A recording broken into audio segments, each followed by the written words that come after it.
Saul and the Witch of Endor, the veil between worlds. As the Philistines prepared for battle, King Saul was gripped with fear.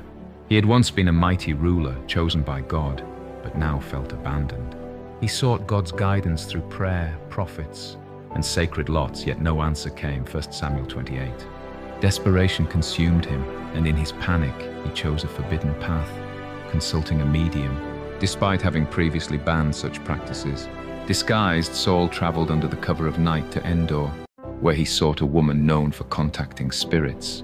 When he requested to summon Samuel, the prophet who had once anointed and rebuked him, the woman hesitated, fearing it was a trap. Saul swore she would not be harmed, and she began her ritual. But when Samuel appeared, she cried out in shock, realizing Saul's true identity. 1 Samuel 28-12. Trembling, Saul asked Samuel for guidance, but the prophet's response was grim. "Why do you consult me now that the Lord has departed from you?" Samuel declared that Saul's disobedience had sealed his fate. His kingdom had been given to David, and by the next day he and his sons would perish in battle. 1 Samuel 28:16-19. Hearing this, Saul collapsed, overwhelmed by terror and grief.